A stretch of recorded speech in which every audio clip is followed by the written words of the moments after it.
நம்முடைய சிந்தைய கர்த்தருடைய வார்த்தைக்கு என்று நாம் திருப்புவோம். சங்கீதங்களின் புத்தகம் 37ஆம் சங்கீதம் 4ஆம் வசனம். 37ஆம் சங்கீதம் 4ஆம் வசனம். மகிழ்ச்சியாயிரு, அவர் உன் இருதயத்தின் வேண்டுதல்களை உனக்கு அருள் செய்வார். கர்த்தரிடத்தில் மனமகிழ்ச்சியாய் இருத்தல். இந்த நாளில் உங்களோடு கூட பேச விரும்புகிற செய்தி, நாம் எவ்வளவாய் ஆண்டவரிடத்தில் மகிழ்ச்சியாய் இருக்கிறோம் என்பதை குறித்து கர்த்தர் அதிகமாய் உணர்த்தினார். தேவனுடைய பிள்ளைகள் நாம் அநேக காரியங்களில் நாம் மாறுபட்டவர்கள், வேறுபட்டவர்கள் என்பதை இந்த உலகத்திற்கு குறிப்பிட்டு சொல்லுகிறோம். அதன்படியே வாழ்ந்து இந்த உலகத்திற்கு சாட்சியை காட்டுகிறோம். அதுல மிக அவசியமான ஒன்று நம்முடைய மகிழ்ச்சியான வாழ்க்கை. இந்த மகிழ்ச்சியான வாழ்க்கை 37ஆம் சங்கீதத்தில் அநேக இன்ஸ்ட்ரக்ஷன்ஸ், ஒரு நேரடி கட்டளை போல நிறைய காரியங்கள் சொல்லப்பட்டிருக்கும். பாருங்களேன், கொஞ்சம் அந்த 37ஆம் சங்கீதத்தின் முதல் வசனங்கள் தொடங்கி 8 வரைக்கும் எடுத்து பார்த்தீங்கன்னா என்னென்ன விதமான கட்டளைகள் அதுல சொல்லப்பட்டிருக்குன்னு பாருங்க. சொல்லுங்க.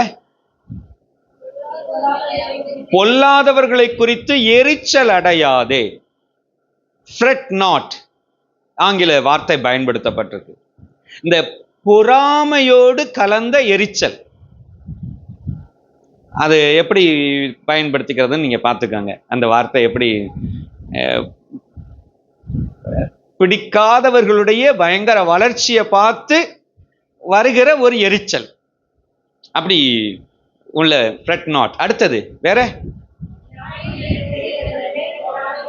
பொறாமை கொள்ளாதே,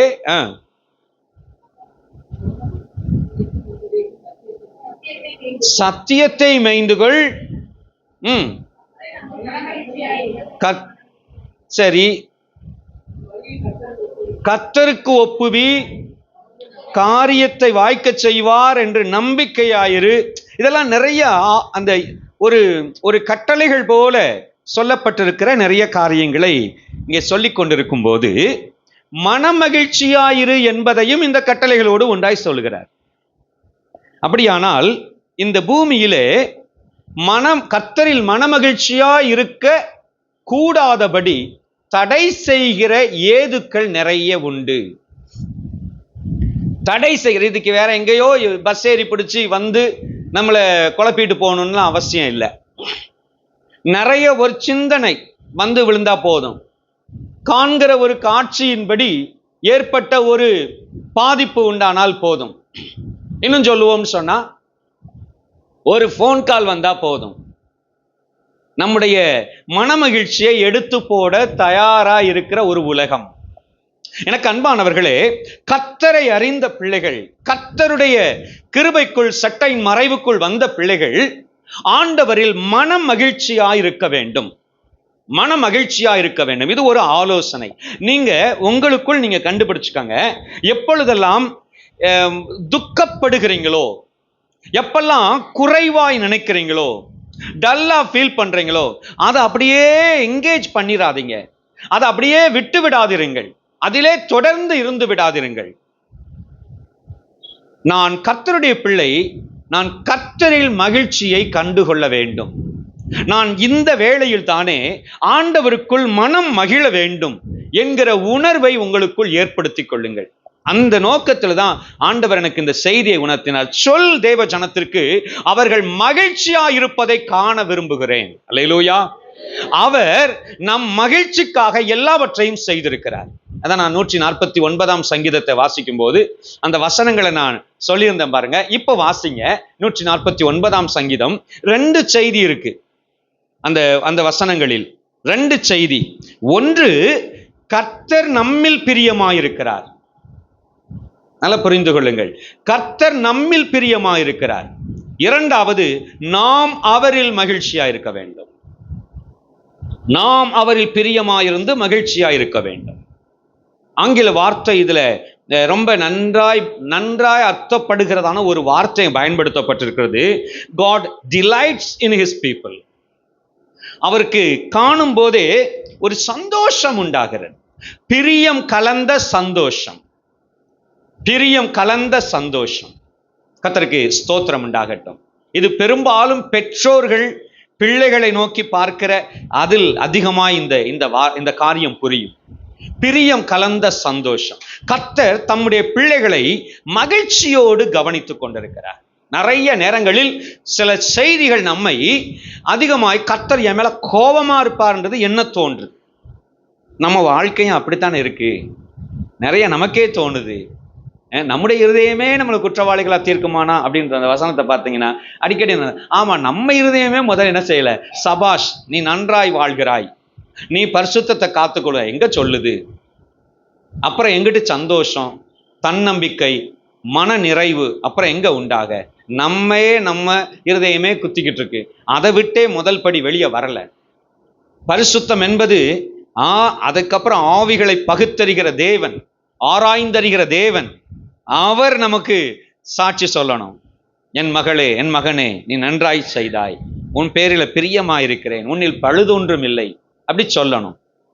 அது அடுத்த கட்டம். இப்படி நிறைய நேரங்களில் குறைவுகளை நினைச்சு நாமே சோர்ந்து போய் கொண்டிருக்கிறோம். ஒன்றை தெரிந்து கொள்ளுங்கள், நான் எந்த நிலைமையில் இருந்தாலும் என்னை அழைத்த என் தெய்வம் என்னை பிரியமாய் நோக்கி பார்க்கிறார். நான் அவரால் பிரியமாய் நேசிக்கப்படுகிற பிள்ளை, நான் விசேஷமானவன்.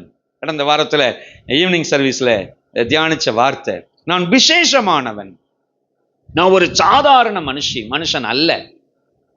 ஆண்டவர் சொல்லும்போது சொல்றாரு, சாதாரணமா நினைச்சுக்கிடாத, நான் உன்னை மேலா நினைக்கிறேன், மேன்மையா நினைக்கிறேன். கர்த்தருக்கு ஸ்தோத்திரம் உண்டாகட்டும்.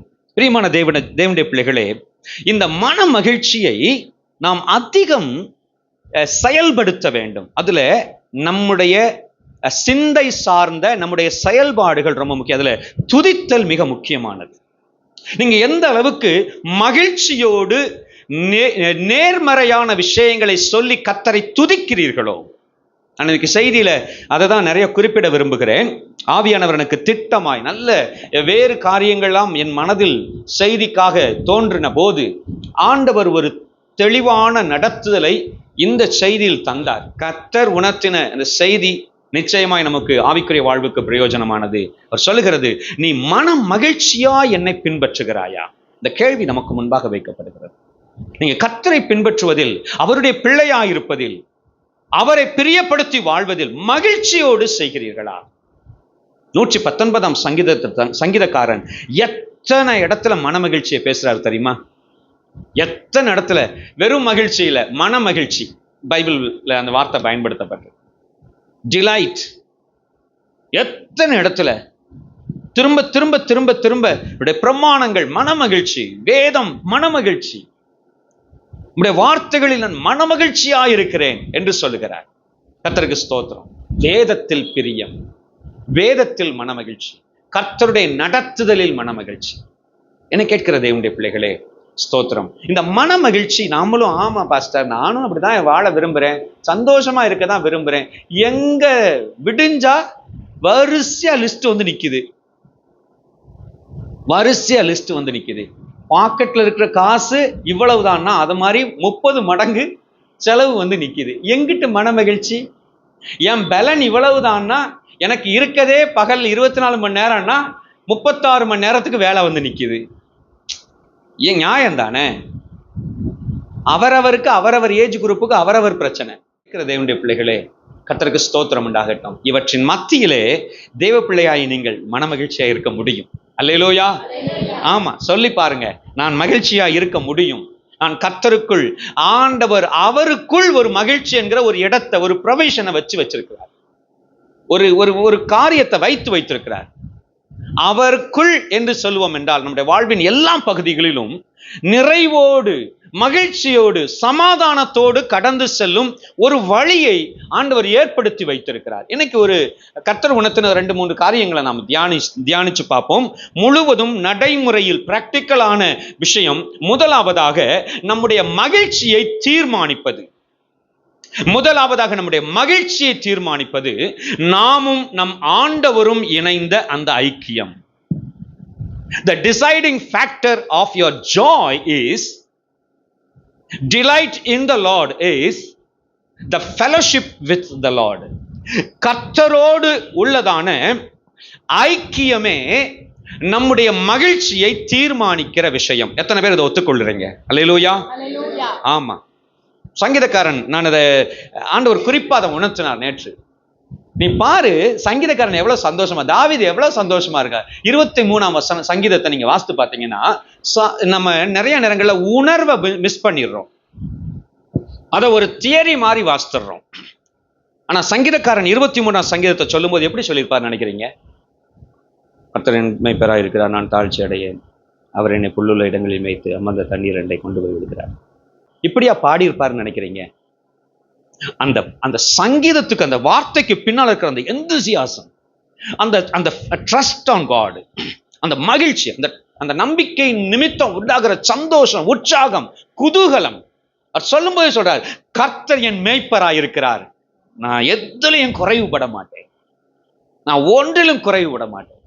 நான் தாழ்ச்சி அடையேன்னு தமிழ் வார்த்தை இருக்கு பார்த்தீங்களா, அது இன்னொரு விதத்துல சொல்லுவோம்னு சொன்னா, ஒண்ணுல கூட நான் குறைச்சலை அடைய மாட்டேன், ஒன்றிலும் நான் குறைவுபட மாட்டேன், எல்லாத்த பார்த்தாலும் நிறைவா இருக்கும் என்று அவர் சொல்லுகிறார். என்னை கேட்கிற தேவனுடைய பிள்ளைகளே, கர்த்தருடைய பரிசுத்த நாமம் மகிமைப்படுவதாக. ஸ்தோத்திரம். அவர்கள் சொல்லுகிற, அறிக்கையிடுகிற ஒவ்வொன்றிலுமே உற்சாகம் பிரவாகிக்கிறது, சந்தோஷம் கொப்பளிக்கிறது, நம்பிக்கை அங்கே துளிர் விடுகிறதை பார்க்கிறோம். அவர் செய்வார், என் சத்துருக்களுக்கு முன்பாக எனக்கு ஒரு பந்தியை ஆயத்தப்படுத்துவார், என்னையால் என் தலையை அபிஷேகம் பண்ணுகிறார். அவர் அதை அனுபவிக்கிறார், அதை அனுபவிக்கிறார். அந்த அனுபவத்தை சொல்லும் போது எதிர்காலத்தை பற்றிய நிலைமையிலும் கூட அவருக்கு ஒரு மகிழ்ச்சி, சந்தோஷம். இன்னைக்கு நிலைமை ஒருவேளை சோர்வுக்கு கொண்டு போகுதுன்னா, கர்த்தர் எனக்காக இதை செய்வார் என்று நீங்க விசுவாசித்து பாருங்கள். அந்த சனப்பொழுதிலேயே சூழ்நிலையை மாற்றி உங்களுக்குள் மகிழ்ச்சி உண்டாகிறதுக்கான சாத்தியம் உண்டாயிரும், மகிழ்ச்சி அடைவதற்கான வாய்ப்பு உண்டாகும். கர்த்தருக்கு ஸ்தோத்திரம். ஆண்டவரோடு உள்ள ஐக்கியம், ஒரு மேய்ப்பனுக்கும் ஆட்டிற்கும் இடையில் உள்ள ஐக்கியம். இந்த மேய்ப்பனால தான் அது பிழைக்கும், இந்த மேய்ப்பனால தான் அது சாப்பிடும், இந்த மேய்ப்பனால தான் அது பாதுகாக்கப்படும். அப்படின்னா என்ன செய்யணும்? மேய்ப்பன் ஒரு பக்கம், ஆடு ஒரு பக்கம் போயிடணும். அப்படியா? மேய்ப்பனோடு உள்ள ஐக்கியம், அந்த தொடர்பு, the fellowship. இன்னைக்கு நம்ம இந்த இடத்துல தான் ரொம்ப தவற விடுறதுனால நம்ம மறுபடி சோர்வையும் கவலைகளையும் துக்கத்தையும் வாரி போட்டு வந்துடுறோம். எவ்வளவு தூரம் அவரை விட்டு போகிறோமோ, எவ்வளவு நேரம் அவரை விட்டு விலகுகிறோமோ, அவ்வளவுக்கு நாம இந்த உலகத்தால காயப்படுறோம், இந்த உலகத்தால அச்சுறுத்தப்படுகிறோம், பயந்து விடுகிறோம். இந்த குழந்தைங்க நிறைய பயந்துட்டேன், அந்த பக்கம் அந்த அங்கிள் பயமுறுத்திட்டாங்க, அந்த பக்கம் ஒரு நாய் இருக்கு குலைச்சிருச்சு, பயந்துட்டேன், இனிமே போக மாட்டேன்.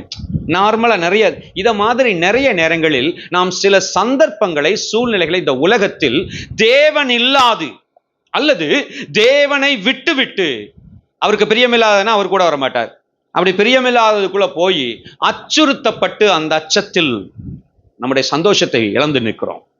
நீங்க அது உங்களுக்கு தான் தெரியும். ஆவியானவர் உங்களுக்கு தனிப்பட்ட முறையில் உணர்த்துவார், எனக்கு பொதுவா சொல்ல உணர்த்துவார்.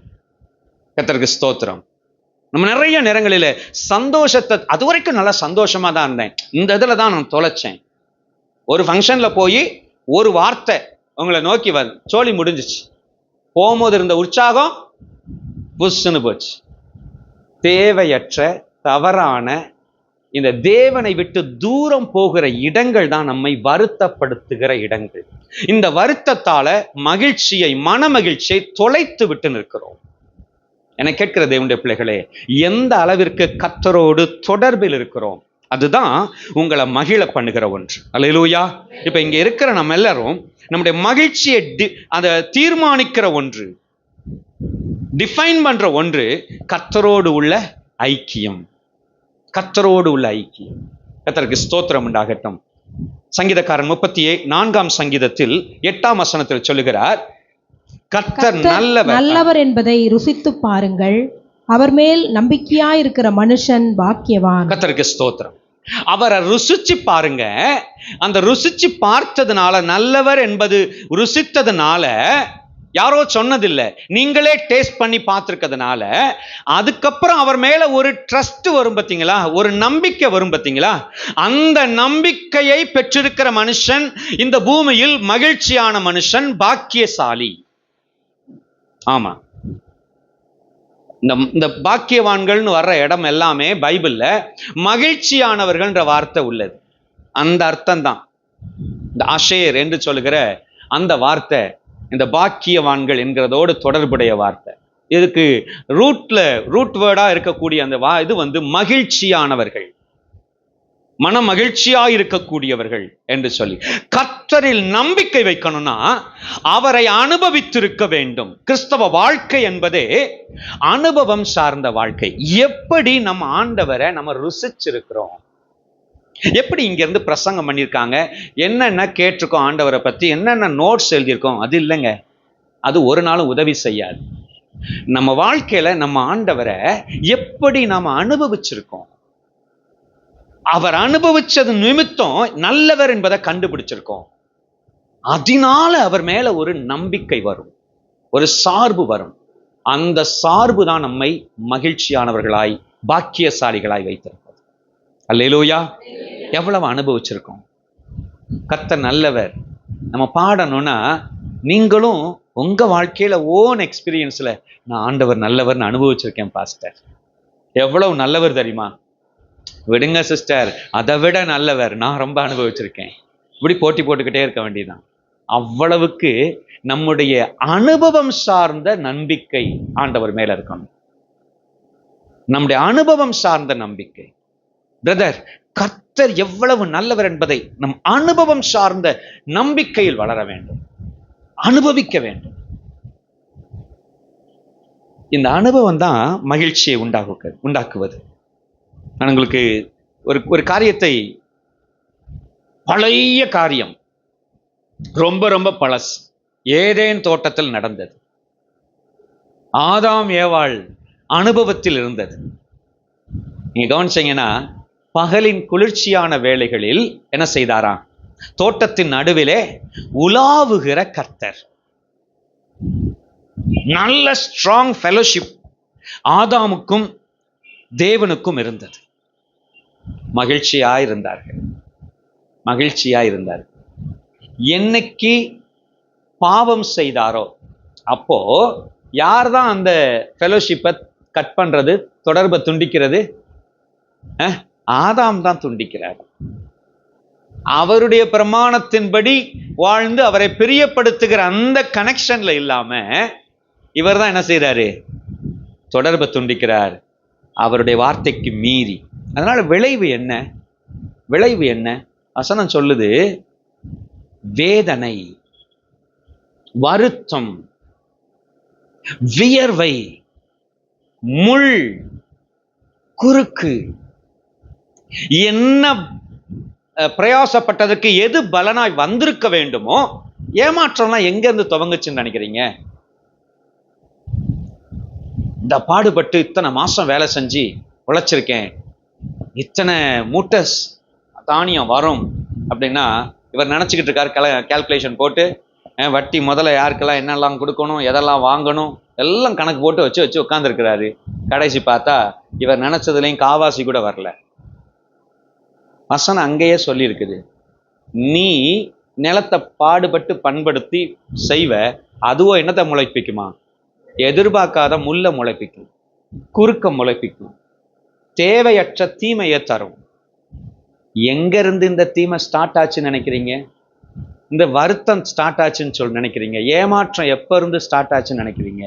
தேவனோடு உள்ள ஐக்கியத்தை, அதே ஃபார்முலா தான் இன்னைக்கு நமக்கும். தேதான் நமக்கும் தேவனுக்கும். நம்முடைய குடும்பம் சந்தோஷத்தோடு, கிறிஸ்துவுக்குள்ள உள்ளதான சந்தோஷத்தோடு இருக்கணும்னா குடும்பத்தை தேவ சமூகத்தில் கொண்டு செல்ல வேண்டும்.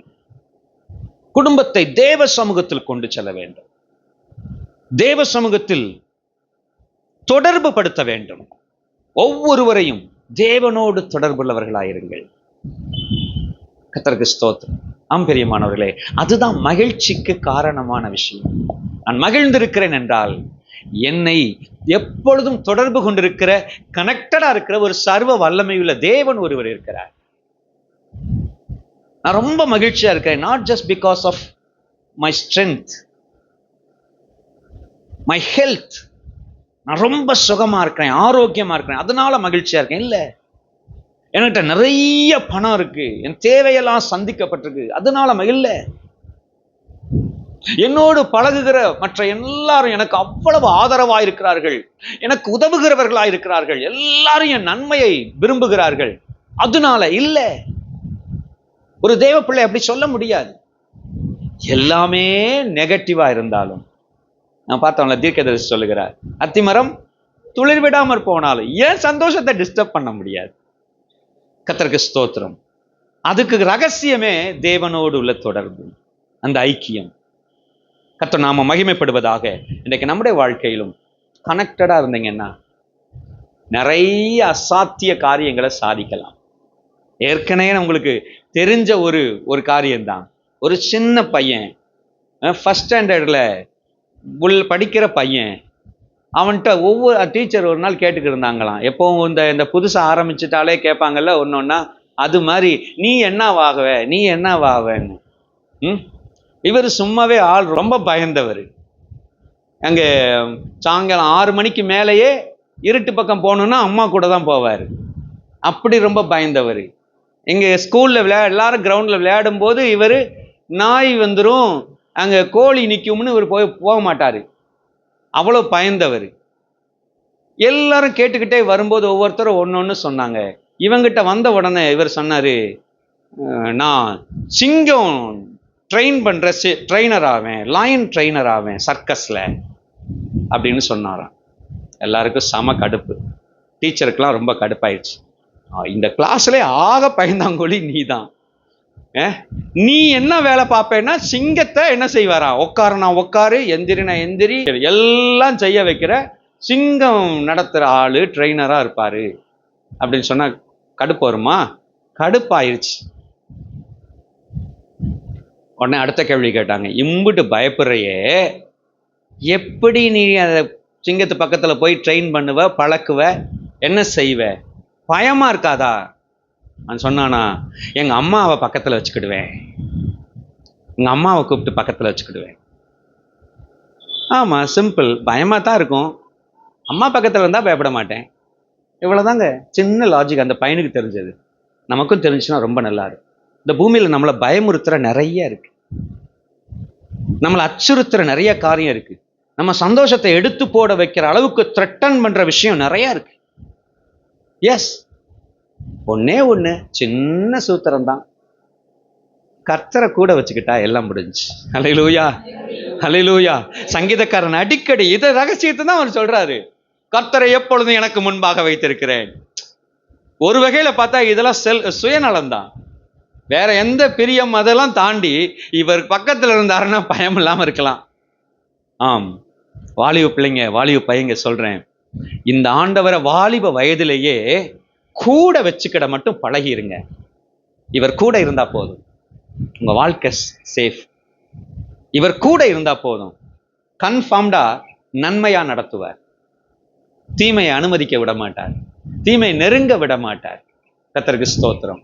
கர்த்தரை கூட வச்சிருக்கிற, அவருடன் வாழ்கிற, எப்பொழுதும் எனக்கு முன்பாக வைத்திருக்கிறேன், அவர் என் வலது பாரசத்தில் இருக்கிறபடியினால் நான் அசைக்கப்படுவதில்லை. I will not be shaken. நான் அசைக்கப்படுவதில்லை.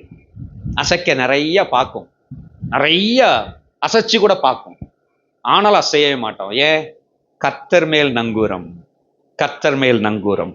கர்த்தருக்கு ஸ்தோத்திரம் உண்டாகட்டும். ஆகவே மகிழ்ச்சியா இருத்தல் என்பது ஒரு நம்முடைய உணர்வு சார்ந்த விஷயம். இரண்டாவதாக, இந்த மகிழ்ச்சியை கெடுக்கிற காரியம், நாம் அடிக்கடி ரொம்ப சாதாரணமா நினைக்கிற ஒரு விஷயம்தான், நன்றி உணர்வு இல்லாத தன்மை. இதுதான் நம்ம மனமகிழ்ச்சியை கெடுக்குது. இன்னொரு விதத்தில் சொல்லுவோம்னா, நன்றி உணர்வுள்ள தன்மை நம்மை மகிழ்ச்சியாய் வைத்திருக்கும்.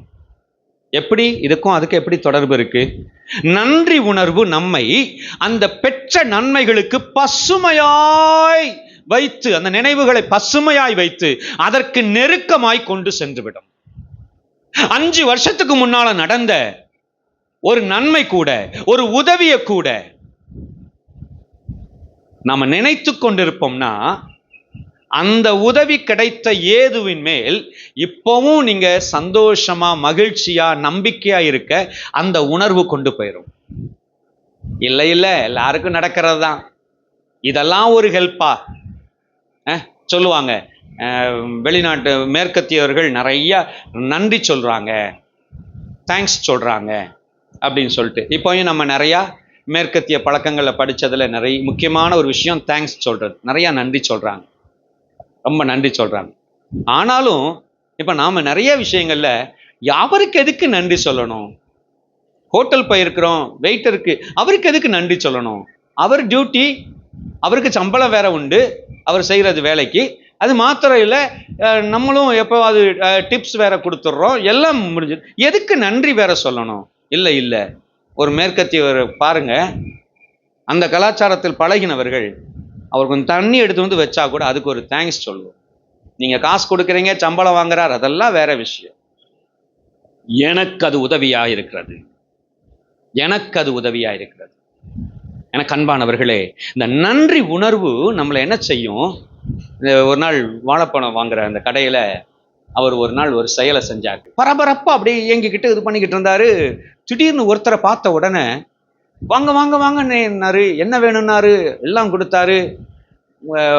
அப்புறம் இன்னும் கொஞ்சம் பழமெல்லாம் எக்ஸ்ட்ரா, அவர் கேட்டதுக்கு மேல பழங்கள்லாம் எடுத்துட்டு போய் அவர் வண்டி போயிட்டார். ஓடி போய் அங்க கொடுத்துட்டு வந்தார். வந்துட்டு இருக்க கூட்டத்தை பார்த்து, கொஞ்சம் கொஞ்சம் ஆள் குறைஞ்சிட்டாங்க, நான் இருந்தேன். என்னை பார்த்துட்டு அவர் சொன்னாரு, எனக்கு அவ்வளவு உதவி செய்தவர் ஆரம்பத்துல அப்படின்னு சொன்னார். அவரே அடுத்து சொன்னார், பெரிய உதவியெல்லாம் இல்லை, ஒரே ஒரு தடவை ஆரம்ப நாட்கள்ல வந்த நேரத்துல என்னுடைய ஒரு சிக்கலான நேரத்துல உதவி செஞ்சார். ஆனா எனக்கு என்னவோ அந்த ஒரு உதவிய இன்னைக்கு ஒரு எத்தனையோ வருஷம் ஆச்சு, இன்னைக்கு வரைக்கும் அந்த உதவியை எனக்கு அவரை பார்த்தாலே மறக்க முடியாது. இன்னைக்கும் ஒரு உதவியில அது நமக்கு எவ்வளவு பெரிய விஷயம். நான் திரும்ப திரும்ப அந்த நினைச்சுக்கிட்டே இருக்கேன். எனக்கு சரியான ஒரு லெசன். இந்த மனுஷன் இந்த ஒன்றை செய்வதனால என்ன தெரியுமா நன்மை பெற்றுக்கொள்றாரு?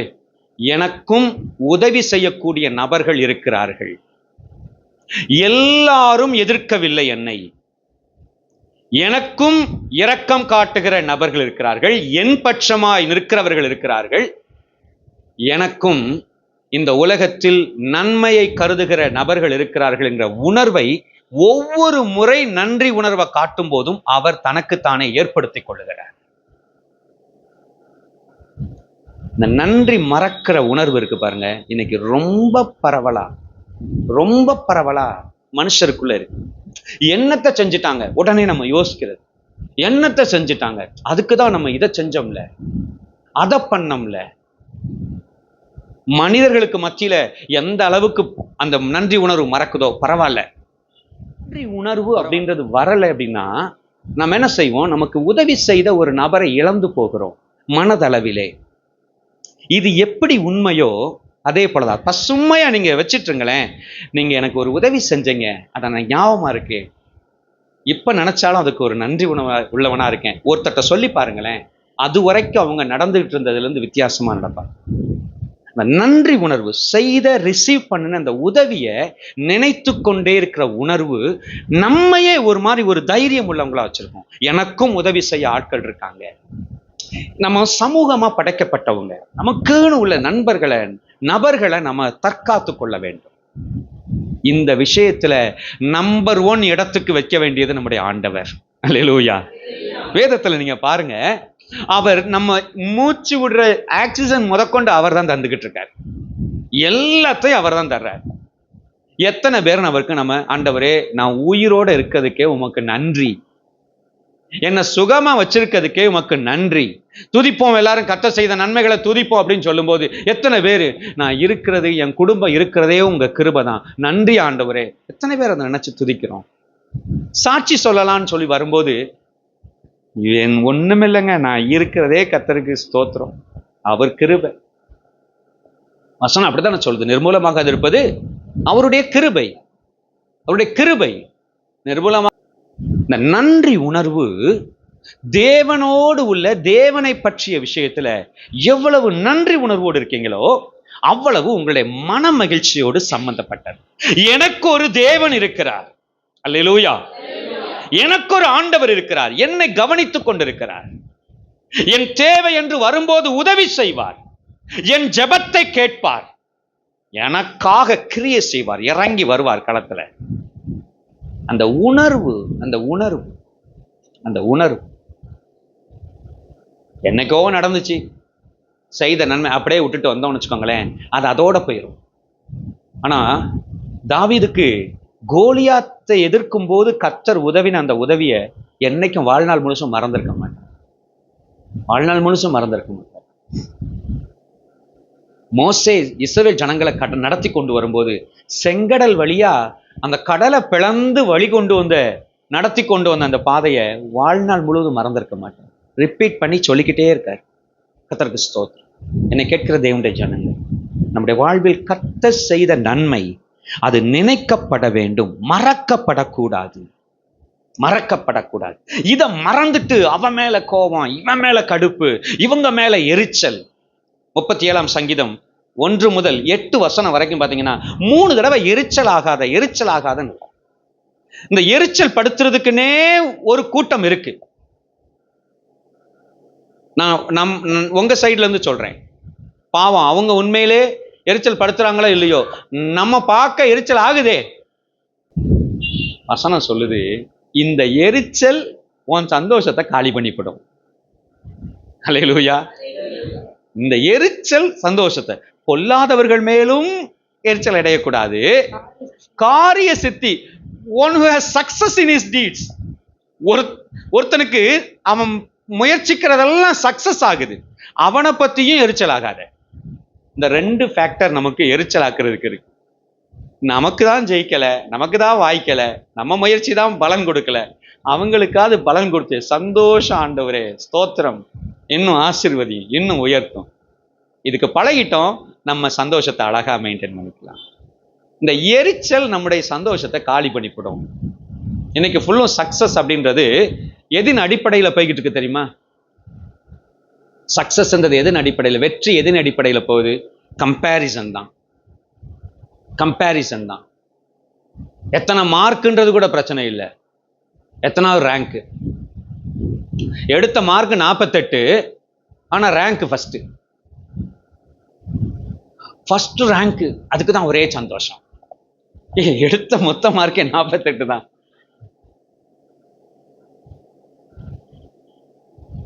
போட்டி தான், அதுதான் சக்சஸ். அப்படிதான் நடக்குது. 5 பேர் ஓடுறாங்க ஒரு கிராமத்துக்குள்ள. என்ன செய்யறான்? சின்ன ஊர்ல 5 பேர் இருக்காங்க. அதுல ஜெயிச்சவன் தான் வெற்றியாளன். வெற்றி வெற்றி. நம்ம எதை வச்சு சக்சஸ் நினைச்சுக்கிட்டு இருக்கோம்? யார் போட்டிக்கு வராரோ அவங்கள வச்சே தான், கம்பேரிசன்லேயே தான் சக்சஸ். கிராமத்தில் இருக்கிற இங்க ஓடுற ஸ்பீட்ல உள்ளவனை விட கூட ஓடுனா முடிஞ்சு. ஆனா இவர் பெரிய ஓட்டக்காரர் கிடையாது. ஒவ்வொரு ஸ்டேஜா போய் தாண்டி தாண்டி போனா உசேன் போல்ட் வருவாரு, பென் ஜான்சன் வருவாரு, இப்படி நிறைய பேர் இருக்காங்க. அது அந்த ரேஞ்சுக்கு ரீச் ஆகும் போது தான் தெரியும் இன்னும் ஒருத்தன் இருக்கான் அடுத்து, இன்னும் ஒருத்தன் இருக்கான் அடுத்துன்னு. இந்த கம்பேரிசன், காம்படிஷன் இது இல்லை. இந்த பேசிஸ்ல எப்பவுமே சக்சஸ் அளக்காதீங்க. சக்சஸ் அப்படின்னு சொல்றது நாம கர்த்தர் செய்ய என்ன சொல்றாரோ அதை நாம செய்து முடித்தோமா, நாமும் ஆண்டவரும் நமக்கு முன் வைக்கப்பட்ட பாதை, அவ்வளவுதான். ஒருத்தர் கம்பேர் பண்ண வேண்டாம். அது அல்ல வெற்றி. ஒருவேளை மனுஷ பேச்சுக்கு அப்படி பேசிக்கங்க, ஆனா உண்மையாய் அது அல்ல. ஒவ்வொருவருடைய திறமையும் வித்தியாசம். தேவ பிள்ளைகளை தயவு செய்து ஒரு நாளும் ஒருவரோடும் ஒப்பிடாதிருங்கள். பிள்ளைகளை ஒப்பிடாதிருங்கள். அது அவங்களுக்கும் பிடிக்கிறது இல்லை, உண்மையிலே அது நல்ல விஷயமும் இல்லை. வெற்றி என்பது ஒப்பிடுதல்ல இல்லை. வெற்றி என்பது அவர்கள் தீர்மானிச்ச விஷயத்தை, எடுத்துக்கொண்ட காரியத்தை அவங்களுக்கு பிடித்தமான நிலைமையில் கடந்து வருவதுதான் வெற்றி. சந்தோஷமா அவங்க முன்னேறி செல்வதுதான் வெற்றி. இன்னொருத்தர் போன அதே ஸ்பீட்ல, இன்னொருத்தர் போன அதே வேகத்துல, அதே மாதிரி, அதே மார்க்ல எல்லாம் தேவையே இல்லாத விஷயம். கம்பேரிசன் இல்ல, காம்படிஷன் இல்ல, சக்சஸ். நாம என்ன செய்யணுமோ, நமக்கு என்ன முன்ன வைக்கப்பட்டிருக்கோ. அப்போஸ்தலனாகிய பவுல் சொல்கிறார், நமக்கு நியமிக்கப்பட்ட பாதை. It is your own track. It is your own track. Don't try to run on another's track. மற்றவர்களுடைய ஓட்டத்துல ஓட ஒரு நாள் முயற்சிக்காதீங்க. நம்ம ஓட்டத்துல ஓடுறதான் தேவன் வைத்த வெற்றி. நம்ம ஓட்டத்துல, ஆண்டவரே இதோ நான், ஆண்டவர் தெளிவா சொல்லும்போது சொன்னாரு, தன் சிலுவை எடுத்துக்கொண்டு என்னை பின்பற்ற கடவுள். தன் சிலுவை எடுத்துக்கொண்டு. அன்பான தேவனுடைய பிள்ளைகளே, அவர் ஓன் கிராஸ், அவர் ஓன் கிராஸ். கடவுள் நம்ம மேல வச்சிருக்கிற திட்டம், நமக்கு கொடுத்த பாரம், நமக்கு நியமிச்ச வழி, சந்தோஷமா அதுல கிளீனா இருக்கும். அந்த மன மகிழ்ச்சி கரெக்டா இருக்கும். என்னுடைய வேலையை நான் செய்யறேன், இன்னொருவருடைய வேலையை நான் யோசிக்க வேண்டியதில்லை, கம்பேர் பண்ண வேண்டியதில்லை. கர்த்தருக்கு ஸ்தோத்திரம். இந்த மன மகிழ்ச்சியை மெயின்டைன் பண்ணுங்க, மெயின்டைன் பண்ணுங்க. கர்த்தருக்கு ஸ்தோத்திரம். 1 ராஜாக்களின் புத்தகம் 8ஆம் அதிகாரம் 66ஆம் வசனத்துல நீங்க கவனிச்சீங்கன்னா, ஸ்தோத்திரம், தாவீதின் காலத்தில் செய்த நன்மை, இன்னும் நாளாகமத்தில் சொல்லும் போது சாலமோனில் செய்த நன்மை, இஸ்ரவேல் ஜனத்திற்கு செய்த நன்மை, இது எல்லாத்துக்காகவும் ஜனங்கள் தேவனை துதித்து என்ன செய்தாங்களா? மனமகிழ்ச்சியா திரும்பி போனாங்களா? வாசிங்களா அந்த வசனத்தை. 8ஆம் நாளிலே ஜனங்களுக்கு விடை கொடுத்து அனுப்பினான். அவர்கள் ராஜாவை வாழ்த்தி, கர்த்தர் தமது தாசனாகிய தாவீதுக்கும் தமது ஜனமாகிய இஸ்ரவேலுக்கும் செய்த எல்லா நன்மைக்காகவும் சந்தோஷப்பட்டு மனமகிழ்ச்சியோடே தங்கள் கூடாரங்களுக்கு போய்விட்டார்கள். மனமகிழ்ச்சியோடே கூடாரங்களுக்கு போனார்கள். செய்த நன்மைக்காக சந்தோஷப்பட வேண்டும், நன்றி உணர்வோடு இருக்க வேண்டும். இன்னைக்கு வீட்டுல போய் உங்க சந்தோஷத்தை நீங்க பெருக்கிக்கிடணும், தக்க வச்சுக்கிடணும் அப்படின்னு சொன்னா, உங்களுக்கு செய்யப்பட்ட எல்லா நன்மைக்காக, கர்த்தர் செய்த எல்லா நன்மைக்காக ஸ்தோத்திரிச்சு பாருங்க, நன்றி சொல்லுங்க.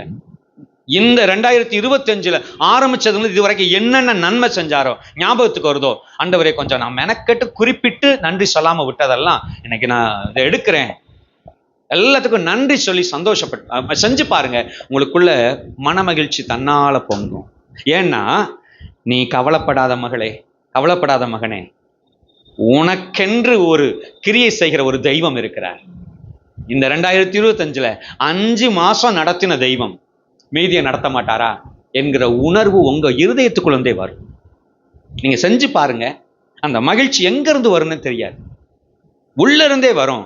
இவ்வளவு நாள் நடத்தினவர், இவ்வளவு நன்மை செய்தவர், ஏன் இந்த ஜூன் மாதத்திலே மே வரைக்கும் நடத்தினவரை நன்றி சொல்லி துதிக்க வச்சவர், நவம்பர்ல அது வரைக்கும் நடத்தின அந்த செய்தியை சொல்லி நன்றி சொல்லி துதிக்க வைக்க மாட்டாரா?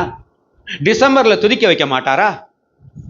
அந்த உணர்வு அப்போதான், யாரும் சொல்ல வேண்டாம், உள்ள இருந்தே வரும். கர்த்தருக்கு ஸ்தோத்திரம். தாவீதுக்காகவும் அவங்க எங்க இருந்து ஆரம்பிக்கிறாங்க பாருங்க. தேவாலயத்தை கட்டி முடிச்ச 8ஆம் நாள், பிரதிஷ்டை செய்த 8ஆம் நாள், 7 நாள் தான் பண்டிகை சொல்லியிருக்காரு. நார்மலா பண்டிகை பயங்கர உற்சாகமா போகுது, பலிகளை பயங்கரமா செலுத்துறாங்க. பலி எத்தனை செலுத்தினாங்களாம் சாலமோன்? 21,000 ஆடு மாடு, 1,20,000. கண்ணாபின்னு கணக்கு வழக்கு இல்லாம சந்தோஷம், உற்சாகத்துல ஆண்டவருக்கு அவ்வளவு உற்சாக பலிகளை செலுத்தி, என்ன நடந்துச்சுன்னா 7 நாள் தான் செலிப்ரேட் பண்ணணும்னு நினைச்சிருந்தது. ஓவர் சந்தோஷத்தை என்ன செய்யுது, எக்ஸ்டெண்ட் பண்ணி விட்டான். 7 நாள் இந்த செலிப்ரேஷன் 14 நாள் ஆயிடுச்சு. 14 2 வாரம் சந்தோஷமா கொண்டாடிட்டு என்ன செய்யறாங்க, திரும்பி போகும்போது எல்லாரும் நன்றி சொல்றாங்களாம் ஆண்டவருக்கு, தாவீதுக்கு செய்ததை, இஸ்ரவேல் ஜனங்களுக்கு கர்த்தர் செய்த நன்மைகளை. நாளாகமத்தில் இதே சம்பவம் சொல்ற இடத்துல பாத்தீங்கன்னா சாலமோனையும் சேர்த்துக்கிறாங்க. சாலமோனுக்கு செய்ததை எல்லாத்துக்காகவும் ஜனங்கள் நன்றி சொல்றாங்க, துதிச்சாங்க. அதனால ஒரு மனமகிழ்ச்சி. நம்ம வாழ்க்கையிலையும் கசந்துக்கிட்டே இருக்க வேண்டாம். என்னென்னலாம் குறை, எதெல்லாம் நெகட்டிவ் யோசித்து வருத்தப்பட்டுக்கிட்டே இருக்க வேண்டாம். நன்மைகளை நினைத்து நன்றி சொல்லுங்கள். ஹல்லேலூயா, ஹல்லேலூயா. மனமகிழ்ச்சியை உண்டாக்கும். 3ஆவதாக ஏசாயா தீர்க்கதரிசன புஸ்தகம் 58 ஏசாயா 58 அப்பொழுது கர்த்தரில் மனமகிழ்ச்சியாயிருப்பாய். பூமியின் உயர்ந்த இடங்களில் உன்னை ஏறியிருக்கும்படி பண்ணி உன் தகப்பனாகிய யாக்கோபுடைய சுதந்திரத்தால் உன்னை போஷிப்பேன். கர்த்தருக்கு ஸ்தோத்திரம். அப்பொழுது அப்படின்னு துவக்குது. எப்போ நீ மனமகிழ்ச்சியாயிருப்பாய்? எப்போ மனமகிழ்ச்சியாயிருப்பாய்? முந்தின வசனங்களை பாருங்க. என் பரிசுத்த நாளாகிய ஓய்வு நாளிலே, என் பரிசுத்த நாளாகிய ஓய்வு நாளை உனக்கு இஷ்டமானதை செய்யாதபடி உன் காலை விலக்கி உன் வழிகளின்படி நடவாமலும் உனக்கு இஷ்டமானதை செய்யாமலும், உன் வழி உன் இஷ்டம் உன் கால். இங்க எல்லாம் ஆண்டவர் என்ன சொல்றாருன்னா, உன் சொந்த பேச்சை, உன் சொந்த பேச்சு. அடுத்து முடிச்சிருங்க. பேசாமலும் இருந்து ஓய்வு நாளை மனமகிழ்ச்சி நாளென்றும் கர்த்தருடைய பரிசுத்த நாளை மகிமையுள்ள நாளென்றும் சொல்லி அதை மகிமையாக எண்ணுவாயானால் leave your own desire, உன்னுடைய சொந்த விருப்பத்தை விட்டுவிட்டு, leaving your own plan, உன்னுடைய திட்டத்தை விட்டுவிட்டு, சொந்த பேச்சு சொந்த விருப்பம் எல்லாம் விட்டுட்டு என் விருப்பம் செய்ய ஒப்பு கொடுப்பாயானால், அவர் விருப்பம் என்ன? ஓய்வு நாளை பரிசுத்தமாய் ஆசரித்தல். ஓய்வு நாளை ஆண்டவர் வச்ச பிரமாணங்கள்ல முக்கியமானது அவங்களுக்கு ஓய்வு நாள் என்கிற பிரமாணம். இன்னைக்கு நமக்கு நம்ம ஞாயிற்றுக்கிழமை ஆராதனை செய்யறதுன்றது ஓய்வு நாள் இல்லை. இது சபை கூடி வரும் ஆராதனை நாள். இது சபை கூடி வரும் ஆராதனை நாள். இது நாம் ஆண்டவரை துதிக்கவும் வார்த்தைகளை தியானிக்கவும் நாம் ஆராதிக்கிற நாளாய் தெரிந்து கொண்டிருக்கிறோம். இது ஓய்வு நாள் அல்ல. ஓய்வு நாள்னு சொன்னா ஆண்டவர் சமூகத்துல அவங்க என்ன செய்யணும்? ஓய்ந்திருக்க வேண்டும். வேலைகளை விட்டு ஓய்ந்திருக்க வேண்டும். 2 கிலோமீட்டருக்கு மேல டிராவல் பண்ணக்கூடாது. ஓய்வு நாள் என்கிற பழைய ஏற்பாட்டின் கான்செப்டே அவர் சொன்ன கற்பனைக்காக வேலைகளை விட்டு ஓய்ந்திருந்து அவரை தியானிக்கணும். அவர் செய்த நன்மைகளை தியானிக்கணும். வேலைகள் செய்யாமல். நாம அப்படி இல்லை. நாம என்ன செய்யறோம்? ஆராதனை நாள் கர்த்தரை ஆராதிக்க, தேவ சமூகத்தில் ஐக்கியப்பட்டு பரிசுத்தவான்கள் கூடி வர. பைபிள் அப்படிதான் இருக்கு. அப்போஸ்தலர் நடபடிகளை போன வாரம் தியானிச்சோம்ல. அவங்க என்ன செய்தாங்க? அந்யோன்யத்தில், அப்பம் விற்குதலில், ஜெபம் பண்ணுதலில் அவங்க என்ன செய்தாங்களாம்? உறுதியா தரித்திருந்தார். ஒருமனப்பட்டு ஓரிடத்தில் கூடி வந்தார்கள். உறுதியா இந்த ஐக்கியத்தில் இருந்தார். கர்த்தருக்கு ஸ்தோத்திரம் உண்டாகட்டும். இப்படிப்பட்ட நம் சொந்த விருப்பத்தை செய்யாமல் தேவ சித்தத்தை செய்வதற்கு ஒப்பு கொடுப்போம்னா அவர்களுக்குள் மன மகிழ்ச்சி உண்டாகும். இது எப்படி உண்டாகும்? இந்த அன்செல்ஃபிஷ் லைஃப், முழுக்க முழுக்க சுயநலம் இல்லாத வாழ்க்கை. இன்னைக்கு நிறைய நேரங்கள் இந்த செல்ஃபிஷ் லைஃப் என்ன கொண்டு வருதுன்னு சொன்னா, எல்லாமே ஓன் பிளஷர். எனக்கு இதுல சந்தோஷம் இருக்கு, அதனால நான் எனக்கு பிடிச்சத, எனக்கு விரும்பினதை இதை செய்வேன். இதை தாண்டி அங்க இன்னும் மேல அந்த இதுல பார்த்தீங்கன்னு சொன்னா, மற்றவங்களுக்கு உதவி செய்வது, தேவை உள்ளவர்கள் தேவையை சந்திப்பது, விதவைகள், அங்கே கைவிடப்பட்டவர்கள், திக்கற்றவர்கள் என்னெல்லாம் செய்யக்கூடுமோ அவர்களெல்லாம் கர்த்தர் சொல்லி என்ன சொல்றாரு? அதல்லவோ எனக்கு பிரியமான பலின்னு சொல்றாரு. அதென்ன பலி? அதல்லவா பிரியமான பலி? பசி உள்ளவர்களுக்கு ஆகாரம், தேவை உள்ளவர்களுக்கு தேவையை சந்தித்தல். இன்னைக்கு 2 பிளான் நமக்கு முன்னால வைக்கப்பட முடியும். நம்முடைய ஓன் பிளான், நமக்கு எதெல்லாம் பிரியம். இன்னொன்று, தேவன் அவருக்கு எதெல்லாம் பிரியம். தேவனும் அவருக்கு என்னெல்லாம் பிரியம்ன்ற பிளானை செஞ்சீங்கன்னா உங்க வாழ்க்கை மன மகிழ்ச்சியா இருக்கும். நீங்களும் உங்களுக்கு பிடிச்சதும் செய்ய அப்படி இது பண்ணிட்டீங்கன்னா, சுயநலம் எப்பவுமே உங்களை நெருக்கமா ஒரு வட்டம் போட்டு அதுக்குள்ள வச்சுக்கணும். அதுக்குள்ள மற்றவங்களை பத்தி கவலை இல்லை. யார் படுற எந்த கஷ்டமும் எனக்கு தேவையில்லை. என்னுடைய காரியம், என்னுடைய காரியம் என்கிற வாழ்க்கை எப்பவுமே நம்மளை சுத்தி சின்னதா ஒரு வட்டம் போட்டு நம்மளை நெருக்கி வச்சுக்கணும். நான் சொல்றேன், மகிழ்ச்சி இருக்கணும்னு சொன்னா, மன மகிழ்ச்சி உண்டாகணும்னா, ஆண்டவரே ஏன் திட்டம் இல்லை, எனக்கு எது பிரியம் என்பதல்ல, உங்களுக்கு எது பிரியம், உங்களுக்கு எது பிரியம். சொல்லுவாங்க, பிறருக்கு உதவி செஞ்சு கொடுத்து பாருங்க, அல்லது பசியா இருக்க பல நாள் சாப்பிடாம பசியில கிடந்தவனுக்கு எழுப்பி விட்டு அந்த பசி மயக்கத்துல கிடந்து மயங்கிக்கிட்டு இருக்கவனுக்கு ஒருவேளை சாப்பாடு கொடுத்து சாப்பிட்டக்கு அப்புறம் தெளிச்சு அவன் முகத்தை பார்க்கும்போது வர்ற சந்தோஷம் பரலோகத்தை பார்த்த மாதிரி இருக்கும். கொடுத்தவங்களுக்கு மட்டும்தான் அது தெரியும்னு சொல்லுவாங்க. உண்மைதான், உண்மைதான். நீங்க அந்த அனுபவத்தை அனுபவிச்சு பார்த்தீங்கன்னா, இந்த செல்ஃபிஷ் சுயநலமான வாழ்க்கைக்குள், அதே மாதிரி நம்முடையவைகளையும் நாம நமக்கென்று பயன்படுத்துவதிலும் சில சில சில ஆண்டவர் சொல்றாரு, அழகான ஒரு வார்த்தை சொல்றாரு, உன் வயலா இருக்கும்போது என்ன செய்ய, சிலதை சிந்த விடுவாயாக, சிதற விடுவாயாக, வழிய சிதற விடுவாயாக. எதுக்கு? அதை நம்பி ஒரு கூட்டம் இருக்காங்க, அதை நம்பி ஒரு கூட்டம். நம்மளாம் இன்னைக்கு ரேஞ்சில் போய்கிட்டு இருக்கிறத பார்த்தா காக்கா குருவிக்கு கூட நெல் இருக்காது போல. கிளீனா அதுவே அறுவடை மிஷின் கொடுத்து அதுவே அறுத்து கிளீனா இது பண்ணிடுது. மூட்டை மூட்டையா நெல் வந்துருதே ஒழிய வழியில சிந்தாது. முந்தெல்லாம் அங்க அறுத்து எங்கேயோ இருக்கிற களத்துக்கு கொண்டு வருவாங்க, தூக்கிட்டு வரும்போது வழியில நிறைய சிந்தும், அப்படியே கதிரா விழுந்து கிடக்கும். இன்னைக்கு ஆண்டவர் சொல்லியிருக்காரு, அதை ஒரு ஜனம் நம்பிக்கிட்டு இருக்கு.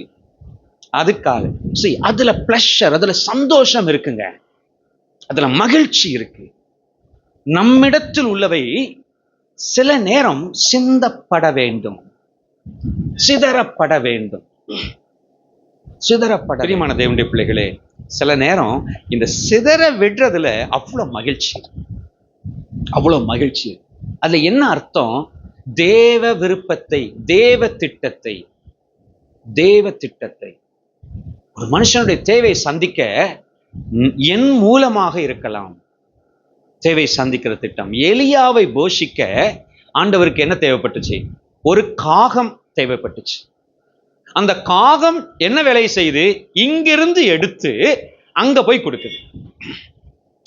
இந்த காகம், ஐயோ அந்த காகம் நமக்கு வேணுமே, நம்ம கூட்டமே பெருசே. கொஞ்சம் யோசித்து பாருங்க, காகம் அந்த இதை மட்டும் கீழே வச்சுட்டு அது சாப்பிட்டுருச்சு. கீழே வச்சுட்டு கான்னு 4 கத்துச்சுன்னா எம்பிட்டு கூட்டம் வந்துடும்? எவ்வளவு கூட்டம் வரும்? இவங்க கூட்டமே பெருசா இருக்கு, இதுல எங்க போய் எலியாவுக்கு கொடுக்கன்னு நினைச்சுச்சுன்னா எலியா சாப்பிட்டுருக்க முடியுமா? கத்தர் ஆர்டர் காக்காவுக்கு சில நேரம் இப்படிதான் ஆர்டர் போடுறாரு. அதுகளை நீ 2 நாளைக்கு ஃபாஸ்டிங், நீ எதுவும் கிடைச்சாலும் சாப்பிடக்கூடாது. யோனா மீனுக்கு ஆண்டர் ஆர்டர் தான், 2 நாளைக்கு வயிற்ற சும்மா போட்டு டைஜஸ்ட் பண்ணிடவே கூடாது. அங்கே உள்ள ஒரு ஆள் வருவான், நமக்கு முக்கியமான ஆள், அவனை பத்திரமா வச்சிருக்கணும். இப்படி சில சமயம் வேலையும் கொடுத்து சாப்பாடையும் கட் பண்ணிடுவார். அப்படி இருந்ததுனால தான் எலியாவிட்ட வந்து சேர்ந்துச்சு. பிரியமான தேவனுடைய பிள்ளைகள், நான் எலியாவை குறித்து காலையில் யோசித்தேன், நிறைய தியானம் பண்ணிக்கிட்டு இருந்தேன். சோர்ந்து போயிட்டார். மறுபடி கர்த்தர் அவரை உயிர்ப்பிச்சு சந்தோஷப்படுத்தி எழுப்புறார். எழுப்பினா என்ன நடக்குது தெரியுமா? 2 மடங்கு வல்லமை உள்ள எலிசாவை அப்பதான் கண்டுபிடிக்கிறார். அதுக்கப்புறம் தான் உங்க வாழ்க்கையிலையும் சோர்ந்து அது இல்லை இது இல்லைன்னு அப்படியே வருத்தத்தில் இருக்கீங்களா? உங்களை உயிர்ப்பிக்கிற தெய்வம் ஒருவர் இருக்கிறார், உங்களை மனமகிழ பண்ண ஒரு தெய்வம் இருக்கிறார், உங்க மூலமா இன்னும் அநேகரை எழுப்பும் திட்டத்தை வைத்திருக்கிற ஒரு தெய்வம் இருக்கிறார். நீங்களே இப்படி சோர்ந்து இருந்தா என்ன? நீங்கள் ஆண்டவர் திட்டத்தை அறிந்து உற்சாகமாய் எழும்புங்கள், மகிழ்ச்சியோடு எழும்புங்கள். கர்த்தர் சொல்ற வேலையை செஞ்சு பாருங்க. ஆண்டவர் சொல்ற நபர்கிட்ட கொண்டு போய் சேருங்க. சேர்க்க வேண்டியதை கொடுக்க வேண்டியதை கொடுத்து பாருங்க. கர்த்தருக்கு ஸ்தோத்திரம். தேவையுள்ளவர்களுக்கு இறங்க வேண்டியது இறங்கி பாருங்கள். கருணை கண்ணன் ஆசீர்வதிக்கப்படுவார். அல்லேலூயா. நல்ல சமாரியன் ஓமையை வீட்டில் போய் ஒரு இடம் வாஸ்து பாருங்க. இந்த மனுஷன் எல்லாம் சாக்ரிஃபைஸ் பண்றான், தன்னுடையதை. நான் இந்த ஸ்டடியில வியாழக்கிழமை ஸ்டடியில நான் சொல்லிக்கிட்டு இருந்தேன். நல்ல சமாரியன் அவ்வளவு நம்ம பாராட்டுறோம், அவ்வளவு சாதாரணம் இல்லைங்க. அவன் எவ்வளவுலாம் செஞ்சான் தெரியுமா? தன்னுடையதை கொடுத்தான். முதல்ல திராட்சரசத்தை, எண்ணெய கொடுத்தான், தனக்குன்னு வச்சிருந்ததை. அடுத்தது என்ன செய்தானா? அவனுக்கு உதவி செய்தான், பிசிக்கல் ஹெல்ப், என்னெல்லாம் வேணுமோ காயம் கட்டினான், வேலை வேற செய்யறான். இருக்கிறத கொடுத்தான், வேலையும் செய்கிறான், அவங்களுக்காக என்ன அலையணுமோ பிரயாசப்படணுமோ அதையும் செய்தான். மூணாவது ஒண்ணு செய்கிறான், அந்த மனுஷனுக்காக அவன் வாகனத்திலிருந்து கீழே இறங்குறான். இப்போ இது வரைக்கும் ஓகே, இதுவரை நம்ம நிறைய பேர் செய்யலாம். நான் அதுக்கு அடுத்து வர ஸ்டேஜ் இருக்கு, ரொம்ப பெரிய விஷயம். இவனை தூக்கி தான் இருந்த வாகனத்துல அந்த கழுதையின் மேல வச்சுட்டு இப்போ அந்த கழுதைய நடத்தி கொண்டு போகிறான். அப்படித்தான் போக முடியும். உட்கார்ந்துருக்கிறது யாரு? அடிபட்ட மனுஷன். நடத்தி கொண்டு போறது யாரு? கணம் பொருந்தினா அந்த மனுஷன், வியாபாரம் செஞ்சுட்டு வர்ற அந்த மனுஷன். இப்படி நடத்திட்டு போனா என்ன அர்த்தம் தெரியுமா? அடிமைன்னு அர்த்தம். அந்த நாட்கள்ல கழுதை மேல உட்கார வச்சுட்டு ஒருத்தனை உட்கார வச்சு இப்படி அதை பிடிச்சி இப்படி நடத்திக்கிட்டு போனா அந்த மனுஷனோட அடிமை, ஒரு அடிமை வேலைக்காரன் அப்படின்னு நடத்திட்டு போற மாதிரி அர்த்தம். என்னை கேட்கிற தேவனுடைய பிள்ளைகளே, உதவி செய்யணும்னா அவன் எது வரைக்கும் உதவி செய்தான் தெரியுமா? தன்னுடைய அந்தஸ்து ஸ்டேட்டஸ் வரைக்கும் அவன் இரக்கம் செஞ்சான். தன் ஸ்டேட்டஸை இழந்து ரோட்ல நடந்து இதுவரையும் வாகனத்தின் அதை ஒரு காருக்கு சமானம் அப்படி வந்துட்டு இருந்தவன் இப்ப தரையில இறங்கி நடந்தது மாத்திரம் இல்ல, அந்த மனுஷனை முதலாளி மாதிரியும் உதவி செய்யறேன்னா அந்த ஸ்டேட்டஸை விடுறவர் நம்ம ஆண்டவர் அப்படிதாங்க செய்தார். உங்களையும் என்னையும் மீட்கிறதுக்காக பரலோகத்தில் வாசமாயிருக்கிற தெய்வம், பிதாவுக்கு ஸ்தோத்திரம், ஒரே பேரான குமாரனா இருக்கிற தெய்வம் அதை விட்டுட்டு இந்த பூமிக்கு இறங்கி வந்தார். கண்களை மூடுவோம், ஆண்டோட சமூகத்தில். Glory to God.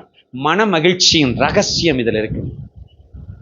நம் விருப்பம் செய்ய, நம் சித்தத்தை செய்ய, காலமெல்லாம் நாம் எதை தீர்மானித்தோமோ, நாம் எதை ஆசைப்பட்டோமோ அதையே செய்து கொண்டிருப்போம் என்றால் அந்த சுயநல வாழ்க்கை மன மகிழ்ச்சி நிறைந்ததா இருக்காது. அது சோர்வுக்கு மேலே தான் நடத்தி கொண்டு போகும். ஆனால் பிறருக்கு பயன்படுகிற வாழ்க்கை, தேவ திட்டம் என்னை இதை செய்ய சொல்லுகிறார் என்று சொல்லி அதை உணர்ந்து செயல்பட்டு கொண்டிருப்போம் என்று சொன்னால் அங்கே ஒரு பெரிய மன மகிழ்ச்சி உண்டாகும். அப்போஸ்தலர் நடபடிகள் 16 அதிகாரத்துல அந்த ஜெயிலர் என்கிற அந்த அனுபவத்துல கவனிச்சீங்கன்னா அவன் தன் வீட்டாரோடு மன மகிழ்ந்திருந்தான் என்று சொல்லப்பட்டிருக்கிறது. எதனால?